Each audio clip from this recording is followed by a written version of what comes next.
홍명보가 한국을 떠나 오만에 발을 디딘 지 얼마 지나지 않아 한국 축구계에 있었던 한 사람의 폭로가 전국을 뒤흔들었다. 마치 홍명보가 비행기를 타고 이 땅을 떠나기를 기다리던 것처럼 절묘한 타이밍에 터져나온 이 폭로의 내용은 충격적이었다. 팔레스타인과의 충격적인 무승부 이후 홍명보는 이런 발언을 했다. 이강인, 손흥민, 황희찬을 어떻게 활용할지는 코칭 스태프가 결정해야 할 문제다. 이 발언은 팬들을 정말 충격에 빠뜨렸다. 우선 자신의 부족함을 코칭 스태프 탓으로 돌린 건 터무니없는데 선수 개인 훈련을 전부 코칭 스태프에 맡겼다는 사실이 드러났다. 사실 홍명보가 직접 훈련을 조직하는지에 대해선 오래전부터 논란이 있었다. 취임 후 국내 여론이 매우 냉정해진 상황에서 홍명보는 갑자기 여러 임원을 데리고 해외로 떠났다. 이유는 외국인 코치를 영입하기 위해서였다. 사실 대부분 감독들은 스스로 팀을 구성하는 경향이 있다. 물론 그 중에는 구단에서 배정하는 감독도 있다. 감독과 항상 함께 움직이는 디비전과 별도 디비전이 있지만 국가대표팀에 합류한 홍명보의 코칭 스태프는 알려지지 않았고 KFA는 홍명보를 지원하기 위한 코칭 스태프를 미리 구성하지 않았다. 지금까지 언론에 유출된 소식에 따르면 KFA가 그동안 거론했던 외국인 영입은 모두 미디어 플레이에 불과했고 사실 그 전에 이미 홍명보를 영입하기로 결정했다는 사실이 드러났다. 게다가 KFA는 당황하며 서둘러 홍명보 영입을 확정했는데 당시 폴시, 데이비드 와그너 등 한국 감독 후보로 거론되던 유능한 감독들이 자신들이 결코 받아들일 수 없을 것이라고 생각했던 엄격한 조건에 모두 오케이 사인을 내렸다. 그리고 홍명보가 정식으로 취임하자 그때서야 코칭 스태프를 물색하기 시작했다. 하지만 외국인 감독 후보로 거론된 인물들의 이름은 참으로 놀랍다. 그들은 뛰어난 경력을 가진 고위급 인사로 홍명보 밑에서 일하기에 유럽에서 그 능력을 높게 평가받은 사람들이었다. 코치가 아니라 매니저인 사람들도 있었다.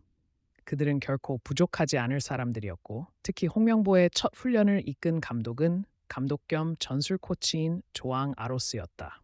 스포르팅 시티에서 감독 생활을 시작한 아로스 감독은 2010년부터 포르투갈 국가대표팀의 감독을 맡아 2012년 유럽 선수권 대회와 2014년 브라질 월드컵에서 준결승에 진출하는 데 일조했다. 게다가 포르투갈 청소년 국가대표팀과 모로코 U20 국가대표팀의 감독을 지낸 베테랑 감독이었으니 참으로 뛰어난 인물이었다. 그는 2022년 카타르 월드컵에서 한국 축구 국가대표팀을 이끈 파울루 벤투 감독과도 스포르팅 시티에서 4년, 포르투갈 국가대표팀에서 4년을 포함해 총 8년간 인연을 맺었다. 벤투 감독이 코칭 자리에 있는 게 아깝다고 말했다는 전언도 있다. 홍명보 감독은 로소 감독에게 아로스 감독은 오래 현장에 계셔서 검증된 감독이고 글로벌 축구 트렌드를 잘 읽는다. 트렌드를 반영하는 유연한 코칭이라고 말했다. 그는 적극적인 전술로 국가대표팀 운영을 지원할 것으로 기대한다고 했지만 KFA가 홍명보 감독의 라 볼피아나 전술을 자주 언급하며 홍명보 감독의 전술적 영향력에 큰 기대를 걸고 있는 반면 실제로 최신 트렌드 전술을 배우고 있었던 건 홍명보가 아니라 로소 감독이었다. 그는 유명 외국인 코치를 데려온 것이다. 티아고 마이아는 포르투갈 명문 클럽 벤피카에서 전술 석공으로 일했고 로소처럼 스포르팅에서 근무하는 동안 수석 스카우트 역할도 맡았습니다. 그들은 전술과 스카우팅 능력을 모두 갖춘 정말 다재다능한 인재입니다. 그들은 명문 유럽 클럽에서 일했기 때문에 급여와 연봉이 상당히 높을 것으로 예상됩니다. 어떤 면에서는 홍명보보다 감독으로서 더 나은 능력을 가지고 있다고 볼 수 있지만 홍명보에게는 너무한 이 화려한 코칭 스태프는 돼지목에 달린 진주처럼 보입니다.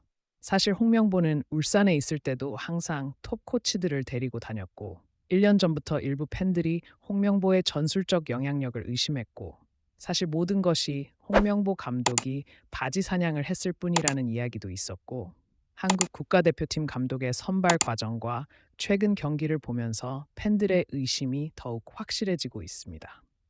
하지만 그게 사실이라면 홍명보가 아니라 코칭 스태프의 잘못이 부진한 성적을 낸 걸까? 그렇지 않다. 물론 전술 코치가 세부적인 전술을 계획할 수는 있겠지만 선발 라인업과 그것은 감독의 역할이기 때문입니다. 그러나 홍명보는 기본 중의 기본, 인기본을 먹어치웠다고 합니다. 축구 전문가들은 팔레스타인과의 경기 결과는 0-0 무승부가 아니라 3-0 참패였다고 말했습니다. 우선 기본 체급의 차이가 있을 수 있지만 실제로는 팔레스타인이 전반전까지 위협적인 기회를 더 많이 이뤄냈기 때문입니다. 축구 전문가들은 전반전의 전술 구조가 축구 감독들에게는 진정한 지략의 싸움이라고 말합니다. 후반이 갈수록 선수들의 체력이 떨어지고 점수나 변수에 따라 전반전의 관리 톤을 운영하지 못하기 때문에 예상치 못한 흐름이 계속되는 경우가 많고 그 지점부터 선수들의 개별 능력이 빛납니다. 그런 상황에서는 아무리 유명한 감독이라도 별로 할 수 없는 일입니다. 하지만 한국이 만반의 준비를 하고 만반의 체력으로 맞선 전반전의 성적은 팀을 이끄는 감독들의 진정한 능력을 볼 수 있는 순간이라고 할 수 있다. 그런 의미에서 홍명보는 팔레스타인 감독에게 완전히 패배했다.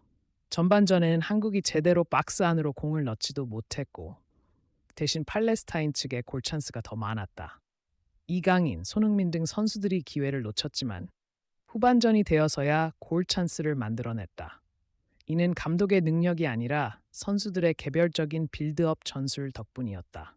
좌우 전환 속도가 너무 느려서 폭발력이 있었다. 빌드업 축구를 주창하다 보니 상대 수비 포메이션은 이미 정해져 있었고 볼을 빠르게 움직일 수 없어 한국 선수들은 패서를 못 찾아서 계속 수평으로 패스하고 패스하는 일이 반복되면서 문제점으로 지적되는 소위 유자 빌드업 포메이션이 생겨났다.